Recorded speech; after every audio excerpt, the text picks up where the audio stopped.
I think we need to get to grips with the fact that every time that you feel pain, you should use it as power to grow. A phoenix has to go through the fire to rise out of the ashes and become that beautiful, vibrant, colourful, fiery bird.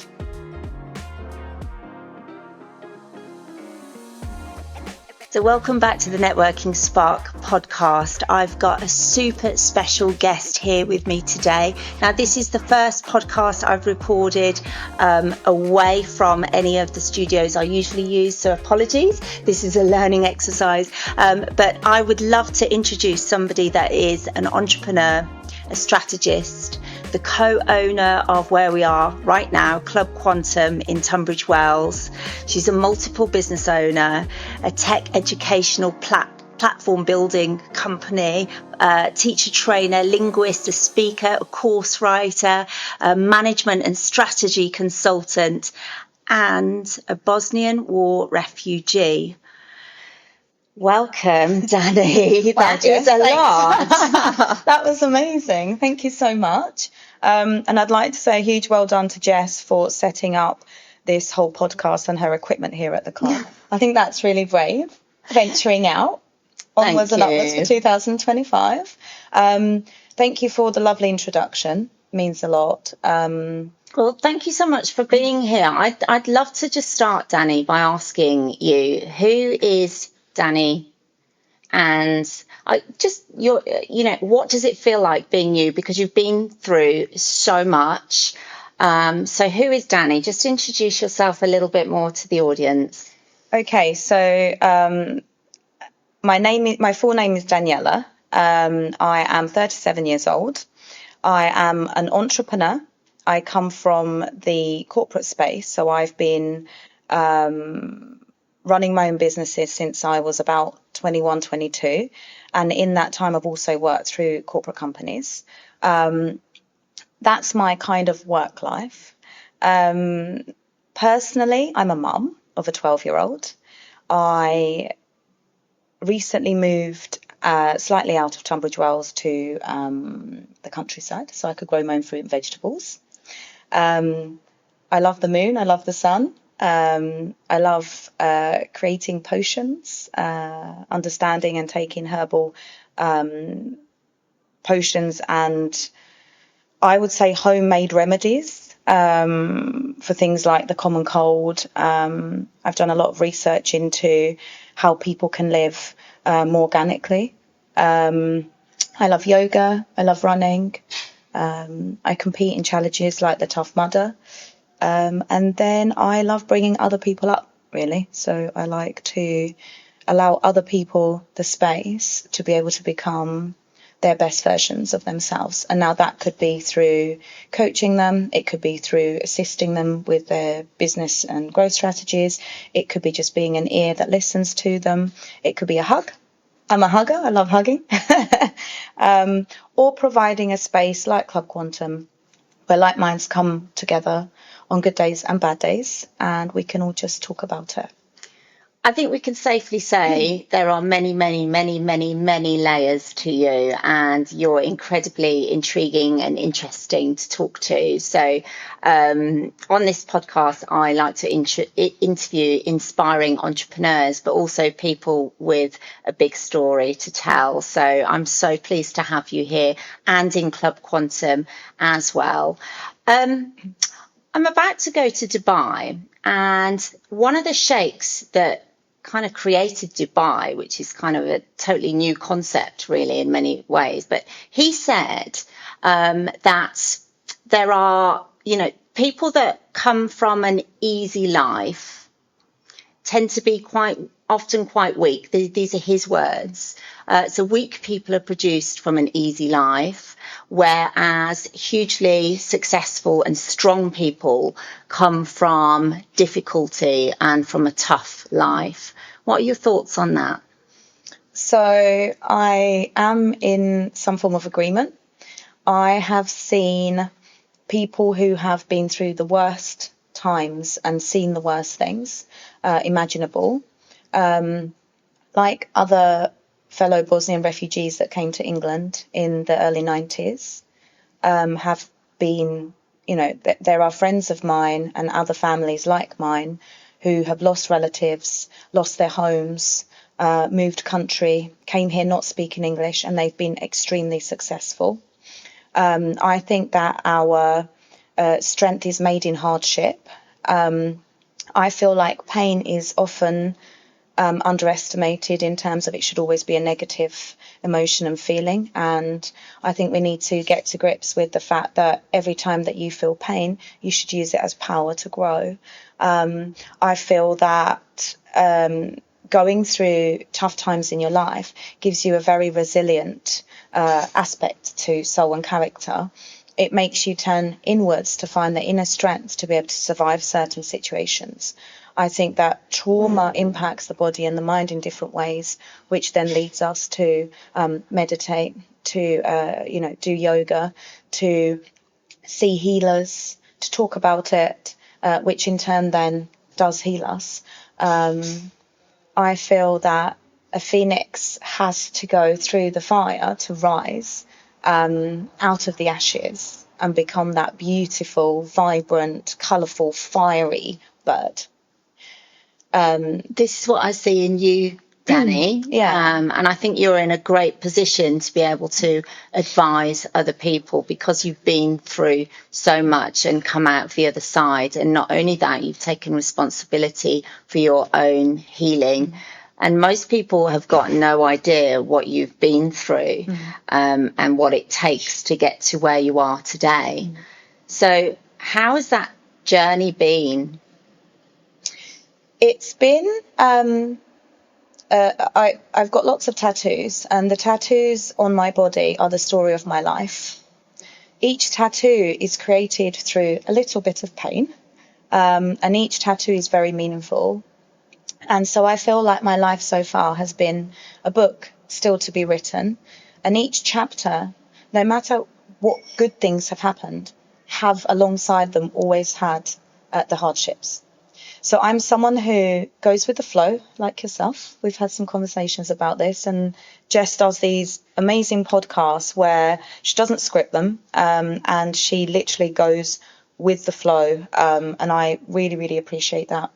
That's how, my life has been, and I've learned to go with the flow within kind of an everyday setting. And I feel that journeying through life, not expecting anything, whether that be from another person or from society or from, the universe, giving and then being open to receiving is the way. I'm very traditional. I'm in terms of, most people don't know this about me actually, because they all think that, I work in the tech world or, I've got certain views and opinions, but actually I'm a very, very traditional lady who likes to still hold grips on a home life, cooking, cleaning, being the kind of feminine support within my family, within my workspace, working alongside some amazing men as well, who have made me tough, have brought out my masculine side, so I can sit side by side with manpower, but I can do it in my feminine kind of way. So yeah, I think that I've found my way through by being open to come what may, not scripting my everyday. Sometimes I'm late for things, and that's okay. I'll be there. I have this badge, and it says, "Sorry, I'm late. I didn't want to come." And I just think we need to laugh a lot in life. I think we need to giggle. I think that we've run some recent events here at Club Quantum, and what's got us through is the giggles, even when it's been, exhausting and stressful, and making sure that every single detail is correct. And the other piece of advice I'd give to everybody is don't be too harsh on yourself. Nobody's perfect. And I think nowadays we're seeing that more than ever. And guess what? It's okay not to be perfect. So, run with the flow. I think positive affirmations, setting mind shift goals, setting intentions, and trying to run your life daily with love and giving will make sure that you will be reciprocated by the universe. And I mention the universe a lot because I did a recent post and it was about taking the risk to believe in the universe. And guess what? It's worked and it's working. And very rarely do I not achieve, not get, or not come up with what I see as a vision or what I ask for in a meditation or what I manifest. And I think that is due to trusting the process. It's due to inner work that I've done to have a boss babe mindset. It's a slight rhino skin that I've grown from pain and from my past and watching people around me suffering. And a rhino skin is that tough layer of our outside where, it might be literally hailing, raining, pouring. You walk into work drenched. What do you do about it? You stick your hair back and you get on with the day. 100%. Baby wipe the makeup off, get what you can done. What you can't can wait until tomorrow. And actually, how much pressure do we put on ourselves to tick off a checklist on a daily basis? Too much in this country, for sure. Something like 70-80% of that checklist probably could wait until tomorrow or the next day. Delegate. And prioritise.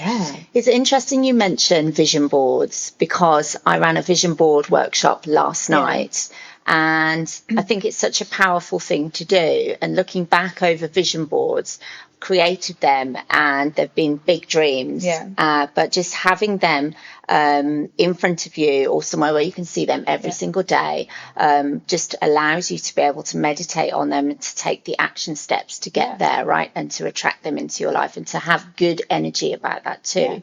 So I'm really curious, what's on your vision board for 2025 to 2026? Oh, that's a good question. So on the vision board is to continue on a personal level and personal development, to delve into my deeper, darker, feminine state, according to traditions that I feel feminine powers and women came from. So it's really strange going backwards, right? So I would like to delve further into exploring how far intuitive powers can take me. I would like to explore the depths of how far my mind can go, because I believe that the mind is the most powerful weapon on earth. I would like to explore deeper in pulling out, further demons and triggers and darkness that I have within myself, and working with those to create. So next year is going to see a load of creativity coming. I've been really lucky to be able to put so much of my creative mind into this space here that we're in today, from colours to random bits and pieces that Liam and I have chosen. Liam's my business partner in Club Quantum, by the way. And you're very different, right? We're the yin and the yang. He's a very special person in my life because he was the other part of what made this club possible. Liam we are the complete opposites. Which is what you want with a business partnership. Yeah, absolutely. But yet when we have to stand together and stand strong and get things done, we do. So, the creative aspect of my character and my soul that I feel burning inside me every single day, I want to bring more of that out.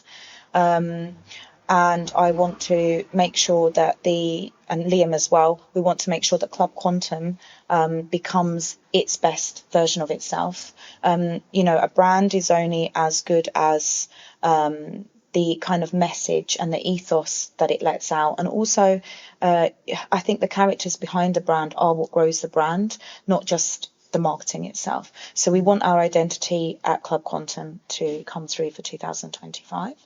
We are very lucky to be working with Tunbridge Wells Magazine and groups like the Tunbridge Wells Media Group, people like yourselves, people like the TN Card, on projects for events coming up. So we want to bring the community together more for events and like-minded people who can rise together. I would also like to assist my daughter through secondary school, and she's becoming a very sassy, savvy, capable young lady, and recently she's been flourishing in her exams, and she's just scored 100% in one of her English language assessments. And when she was younger, she published poetry. So I'd like to encourage her to work on her writings more. And she's taking ballet up. She's taking horse riding up. So I want to be the encouraging mum that she leads through her journey, and I can lead her alongside mine. Well, she's got an incredible role model, to be fair. Thank you. Hasn't she? As have your children as well. Bless So you. I think that, between us, I think we're doing the mummy thing all right. And then global business. I'm expanding my CBD company. So Trippy Panther, which is my CBD company, we have our own farm growing CBD traceable to the seed in Poland. We then distribute that globally and in the UK. I would like to develop hempcrete, which is concrete to build buildings with, which is very sustainable and future-proof. Interesting. Hemp's the fastest growing plant on earth, so there's no reason we shouldn't be using it more. And I'd like to develop I'm a speaker. I'd like to do some more keynote speaking. I would like to help other people grow and strategize their businesses and shed the fear and behind taking a risk, behind being their authentic self. And then I would like to authentically shine some more, because I'm still discovering who I am. And as I do, I'm bringing it to the surface. And I think it takes, excuse the pun, a lot of balls to be a woman sometimes. And I think that, 2025 will see the rise of a lot of people, men and women, bringing out their authentic selves. I mean, 2020 to 2023 has been hard for many, many people. And I feel like 2024 has been a year of building and growing. And I just have this feeling that 2025 is just going to bring so much. I feel like we've been building up. And, I don't want to tempt fate, but I do have a really good feeling about 2025. And is that intuitive? Yes. Yeah, absolutely. There you go. Also a case of balance when things have been not great for a lot of people for quite a long time, and people have been struggling. I do find sometimes, things might balance themselves out. But it is an intuitive feeling. And do you find, what I've found is more than ever, I've been shedding. And I'm obsessed with snakes. I love them. I'm really trying to get one for Christmas, if my business partner allows. Is that on your Father Christmas list? Yes. A snake. A new phone, because I take way too many photos to have such an old phone. And that for someone who works in tech, my phone's terrible. And also a pet snake is definitely on my list. But I am way probably too much in love with the serpent and the idea that shedding our skin is what we need to do to survive. And I feel that especially the last 3 months, shedding as a collective, I've seen it, friends, business partners, family, shedding the things that no longer serve them. And I think if we can get that done December and start January with the strengths, knowing that nothing that serves us should be in our life any longer. And that's tough, isn't it? Because how many people want to admit that some of the things in their life are actually not serving them and they need to let them go? It may be friendships that no longer serve you. It may be maybe family members that don't make you feel good about yourself. It may be the work that you're in or the job that you're in. It may be a hobby that you have, or it just may be habits habits or triggers that we want to shed, that are, toxic to our being. It may be, a food item that you eat that, we want to get rid of. I mean, I'm a big believer of making space for new things to come. It's like if you, like in your house, if you have a total sort out rather than being a hoarder, you're creating space for new life, for new things to come, and you can do that with every aspect of your life. I think it's quite a nice time of year to be thinking about that as you come towards the end of the year, and you pause, perhaps not in this industry that you're in now, but when you do get some time, what can I let go of, and then what do I want to create, and hence the vision board. Going back to your tattoos, Dani, if you don't mind, I had my first ever tattoo. And it's interesting what you said about it's a little bit of pain and it represents something that you've been through. And so mine's very meaningful, and I just felt the need to do it. It's to represent somebody very close to me that I lost.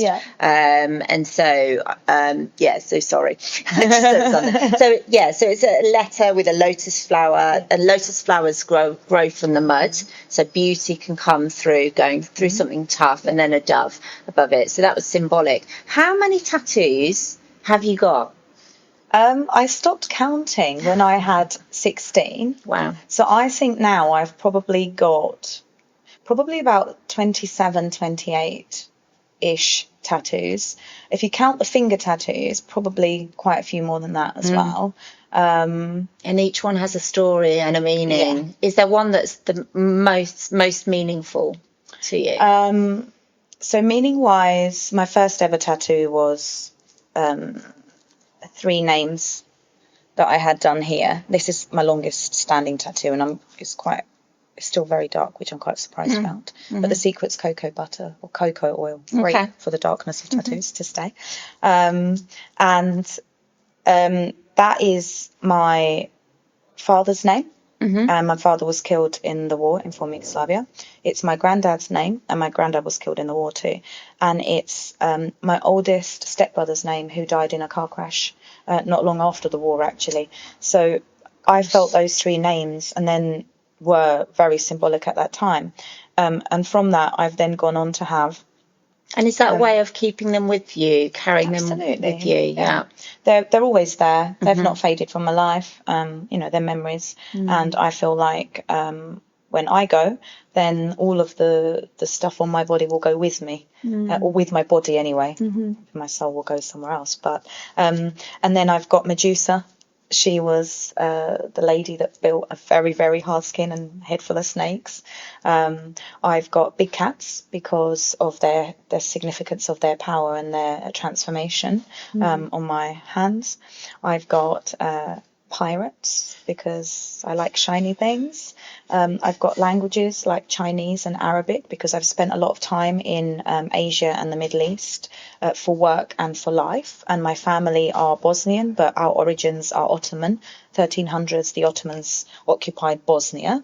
So you'll see a lot of the third eye and the kind of like Turkish symbolism on my body as well, because I feel like a lot of my roots are very, very Turkish/Arabic, like the cooking that I was taught by my grandmother and my mother and the women in my family, like a lot of the words in our language that we use, a lot of the music that we listen to, the smells, the ouds, the jasmines, the scents, and lots of our traditions. I love Istanbul as well, so there is a lot of significance to travelling Istanbul.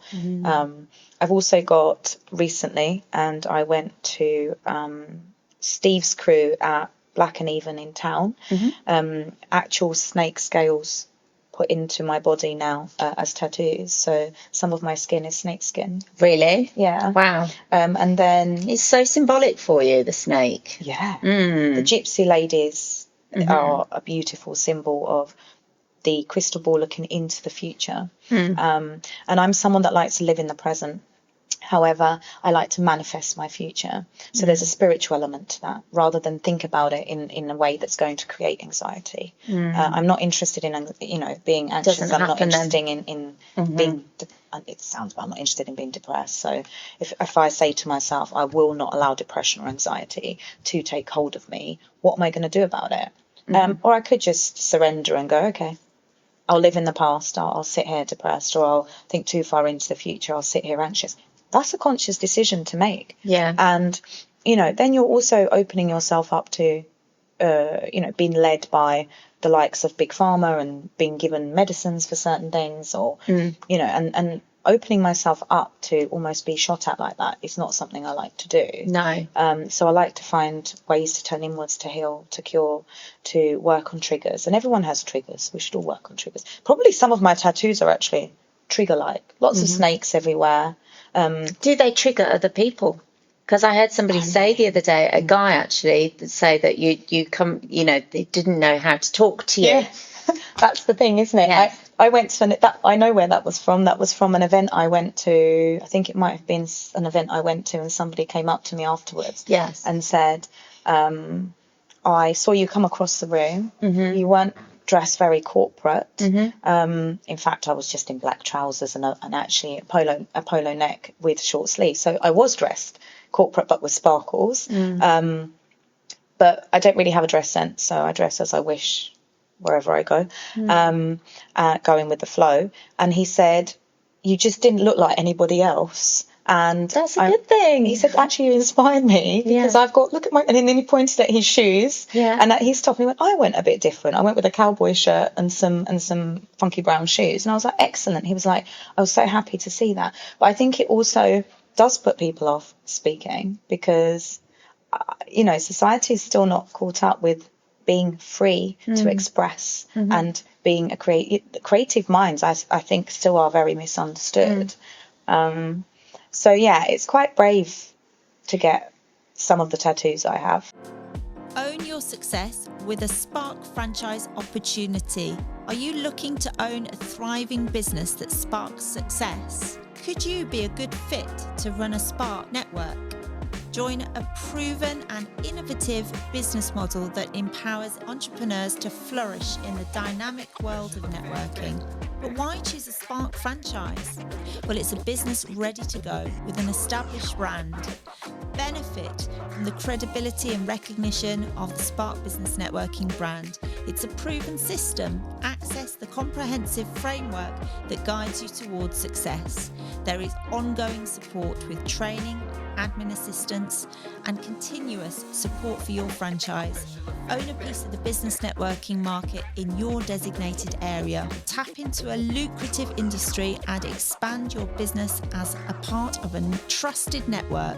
Ready to ignite your entrepreneurial journey with a Spark franchise? Visit sparkbusinessnetworking.co.uk to learn more about this exciting opportunity.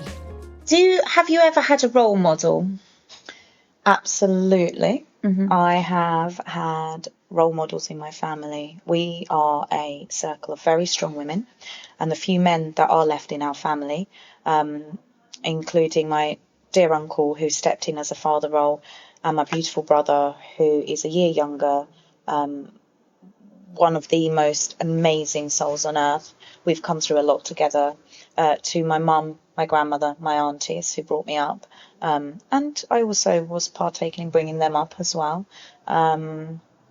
Absolute role models. You must have had to really pull together and become so close.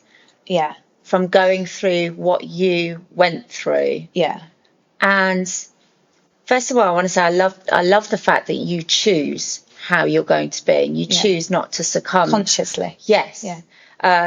Because you can choose, am I going to be, so when we're talking about depression, and am I going to choose to let it kind of overcome me, or am I going to take actionable steps to get through that? And that's clearly what you've done. But I'm really interested to hear about your family, because you must have a close knit group, and you've been through so much.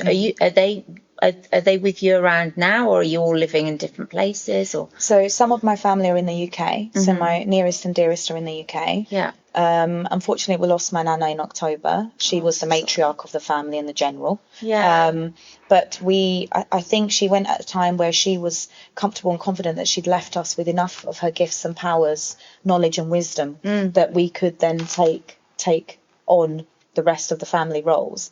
And I'm inspired by the strength of what I've seen women do, from putting down floors to, painting the home, to bringing up children, to standing up for us, to not knowing the language and still going out to work and surviving in a country where they had no idea, no clue of what was going to happen to them. The language skill barrier has been an issue for a certain generation in my family, but they've still survived and come out of their shell to be able to operate as different creatures in a completely different environment. And I am very, very lucky that my family is close-knit, and I believe that we became closer through survival. I truly believe we wouldn't have survived if we hadn't have been so close. By that I mean we may have stayed alive, but every single person within my family has grown, and especially my generation and the youngsters have all been very successful or are living beautiful lives, and from hard work and determination and that kind of sheer I can do this. The past can't touch us. So coming together like that brings unity. It brings strength and power, conformity in within the family sector, and also it keeps traditions alive. And I'm not joking you. Since I turned to natural health options, so much of that wisdom has come from my family and how they brought me up to turn to nature before I turned to chemicals. And also, when I lived in China, I also had an amazing Chinese family kind of orientation unit who taught me so much. Other people have taught me in life and inspire me a lot. Obviously, my business partner, Liam, we grow together a lot. Amazing women like yourself. And in Tunbridge Wells, we have an amazing network of very strong women. A lot of them are mums, some of them aren't, that I can see just rising and rising and rising. And I like to come together with those women rather than apart and see what we can do together. As a women's council. Yeah. And I was talking to a friend of mine the other day about women's councils. I was very lucky to have that growing up. My family now live in Essex and around the world. I live in Tunbridge Wells, about an hour and a half away. We see each other as much as possible, but I know I've got my council to turn to at any one point, and they know they've got me. And I feel in business as women, as mums, as bearers of wisdom to pass on to newbies, not only in business but in life, men and women, we need to practice what we preach, and we need to come together and build our outside world from within. And we need to really, really think about what drives us internally, not just externally, and what image is, and how we can bring out our deepest, darkest desires and thoughts, as well as our kind of happy things, happy moments, our initiations and our manifestations, and how we can help each other do that. Sometimes it's just a text message to see if someone's all right. Sometimes it's being a little bit more flexible with time. Sometimes it's saying, do you want to have something to eat, or should we have a drink together? Or and then sometimes it's like, let's go and meditate in the woods, let's go and hug a tree. Do you know what I mean? So having that circle of freedom with other women really helps me. So yeah, building that close-knit community, and I hope Quantum, the word as well, stands for everyone's rise in like a big local family. I think that's the way that we can. It's like a tribe. Do you want to just explain why you chose the name Quantum? Yeah. So I had quantum healing back in the day, and the word quantum for me is very powerful with how I see my vision board. I see it as a series of leaps. I see it as a series of timelines. And quantum is the marriage of psychology and science and spirituality. And those three things to me are how I like to kind of build life upon. And you referred to balance earlier.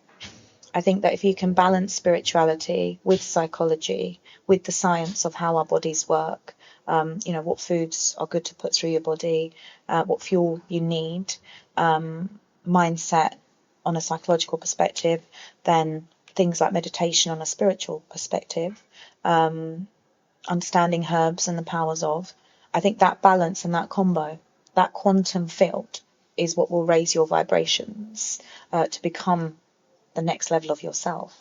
Now, everyone can't expect that the next level of them will be their best version. It could be a really dark version, but there may be a very suppressed part of ourselves, like intrusive thoughts. Mm-hmm. And I made a joke about this the other day. It's not a joke. These days, sometimes when I have an intrusive thought, I live it out. And it's like it could be something really sneaky. I don't know, I was eating, this is really bad, but I was eating some prawns not long ago, and the intrusive thought to actually, when I pulled the prawn, this sounds terrible, pull the prawn head off and the little brains were inside, was to poke it, and that's what got done with me and other people on the table, actually, because when one person starts, the others join in. Mm-hmm. And just odd things that you might want to speak to someone about. We've had some amazing conversations that you wouldn't just randomly turn around and go, hey, can I speak to you about this? True. And it's actually, someone else feels these things within. They feel that fire. Yeah. They feel that surge. They feel that oh, I don't want to do this today. But actually, let's do it this way. Dress sense. Mm-hmm. Why does it all have to correlate? I love a mishmash of colours. And if you look around here as well, a lot of the colours that I wear or that mean something to me come together. And then clashing things. I love that because it brings character, and you've got so many different elements here. And what I really love is you've created a space for different people and communities to come in. I ran a yoga retreat here, plan to run another one, run a business networking event here, and it's been crazy season, right? Lately. So you're just kind of there's an element of holding space. Yes. And after COVID, when that was taken away from everybody, you've now kind of brought this space for everybody to use. And I just love that it's got your personalities within it. Yeah. It's got antiques within it, all these beautiful different materials that mean so much from, local suppliers, local companies. I think it's very, very special what you've created. Yeah, and I think it's got as much of Liam in it as it has me. I think you've hit the nail on the head. Holding space is something that is important in all aspects of life, with friends, with children, and with partners, for the community. And what you will notice with this space is that the kind of we've got a beautiful coffee lounge to the front, but the hidden gem hasn't been put to the front to be on show. The hidden gem, which is this space here, has been put to the back. And the reason for that is it's okay to come in, not feeling your best self, and hide out for a bit if you want to. You don't have to be on show just to be somewhere nice. And I feel like we do hold that space, and we hold kind of a lot of discretionary space for people, like yoga retreats, like sound healing, like people just wanting to talk about their business privately and ask Liam and myself maybe for advice on strategy and growth. People do approach us in here just to ask about other things we do in our life as well. And holding space requires you to step out of yourself and create that gap for other people. and for other bodies and souls. That's not that easy to do as a human, because our mind's always super, complexed out with so many thoughts, so much busyness, so much pressure of conforming and being, day-to-day life and school runs and doing the shopping and making the dinner and running multiple businesses, and then turning up on time to run the businesses, right? So I do like to hear every part of what a person has to say, and having a space to do so, where they can also feel safe, is magic. It really is.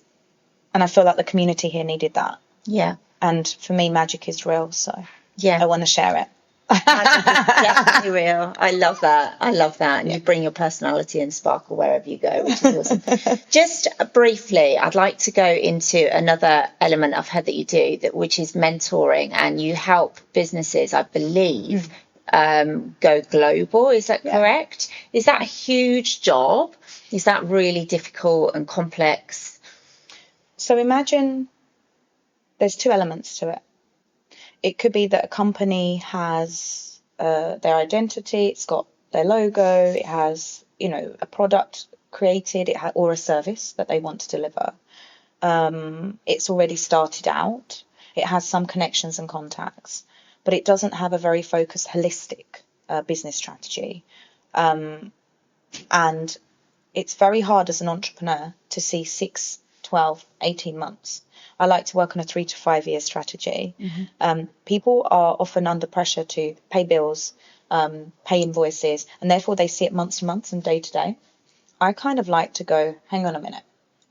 You're going through that pain now. What's it for? This is where it needs to go. Have a look at a very kind of all-rounded breakdown of the business, of the brand, of the colours they've used. So many people don't think about how much colour can help a brand or can stop a brand developing enough around different parts of the world. So that's, I could come in like that, and that would be my firefighting stage. So, they've started a business, they need to strategize, there's some issues going on, firefight. Solution-based, this is how you can improve your strategy. And the other way that I can help is people say, I've got an idea, I need to bring it to birth. It's going to cost me loads of money to do. And then I'll go, hang on a minute. Have you thought about this? Have you thought about maybe, for example, digitalizing something over printing? Have you thought about you being the face of your brand? Do you know how many people don't see how genuinely, beautifully powerful and magic they are? They never see themselves as the identity to their own brand. And then for me, I'll speak to them and I'll be like, whoa, everything that just came out of your mouth is why you should be either in front of a camera, on social media, writing, doing podcasts like this, because you are that brand. People buy into that person, into that human, and your soul needs to shine. So maybe it's just configuring brand identity. I've named quite a lot of companies, so quirky words, and I'm a linguist. How many different languages do you speak? Come on in a little bit. So I speak Bosnian fluently, but being able to speak Bosnian or former Yugoslavian means you can speak... That's your mother tongue. That's my mother tongue. Means that you can speak Croatian, you can go to Slovenia and speak part Slovenian, you can go to other parts of former Yugoslavia and communicate. I've been in and out of Turkey quite a lot, so I'm not fluent, but I know enough to survive. We lived in China for a bit, again, not a lot, but enough to get quite by. tricky, huh? Yep. And obviously English. I studied German for quite a few years, so I can communicate in German. I can step in and out. So of course you're a speaker. Of course you're a speaker, a communicator. There's so many strings to your bow. I mean, you're not even middle-aged. And you've done so much. So here's the future, what's to come. Wow. Thank you. Amazing. So I'll wrap this up because you and I have got a lunch to go to now. Yeah. But I could sit and talk for hours to you, but can we wrap this up with you just giving a few, because this podcast is aimed at entrepreneurs and business owners. You've got a lot of experience behind you. You do an awful lot. What are your top tips for entrepreneurs and managing time? I think that don't be too harsh on yourself. Go with the flow more, and be ready that rather than making a list of 30 things to do today, make a list of 5 that would change your tomorrow. I like to have something called the later base. I would suggest that every entrepreneur has the to-do list for now, and then the later base to-do list, and that will help you create like a holistic vision as well. I would say take care of your mind, body, and soul. Cleanse your body with as many herbals as you possibly can, in terms of potions like nettles, teas, sage, rosemary, thyme. I've been drinking recently a lot of lion's mane is fantastic. Of course, I'm going to say CBD, but CBD is great for concentration. And it's about creating small chunks that are manageable for yourself daily, which will make you completely and utterly present. And work smarter, not harder, which means networking matters. I use the hashtag a lot. Build your network so that your network can help you work. And so that you have to do less work, because the more that you build your network and learn about your circles and what their strengths are, it means you don't have to do it all. And, community is power. Authenticity is power. Be more authentic every single day and drop the fear, bring up the love, love over fear, love wins. We need to look at that more. But a recent study, and I'll finish this off right now with, I recently read a study, I watched a video actually and then read about it, where 25,000 people were put in the same room, and the technologies measured their frequencies of what, they measured different frequencies, and they worked on sadness, anger, happiness, what made people's heartbeat fluctuate within that scenario. And you would think that love, which was a huge part of it, was second on the list of what makes people the happiest. The thing that made people the happiest in 25,000 people studied was authenticity. So here's to being authentic, going with the flow, cleansing your body and giving your body, as much superfoods as possible. And I love that. Chunking. Yeah. What's chunking? Small chunks that you can deal with on a manageable daily basis. bits, yeah. Manageable bits of your day. Got that. Chunking. It's like language learning. It's actually called chunking. You learn it in chunks rather than, oh my God, I have to learn English. And get totally overwhelmed. I think that is a really common trait in entrepreneurs is overwhelm. And it's quite normal to get overwhelmed when you're managing different projects. But if you think putting it into chunks or just stepping away from it totally for a moment. So. And most things fix themselves if you step away for a bit. That's what I find. I love that. Well, give us a hug. Great to have you on. Thank you so much. And quite nice to do a podcast like this, but it's not in the studio. I think I'm going to be in a lot of trouble for not having the sound right. But hey ho, ask for forgiveness later. Yes. Dani, you've been amazing. Thank you so much. Thank you so much for the opportunity. Love you. And you. Aww.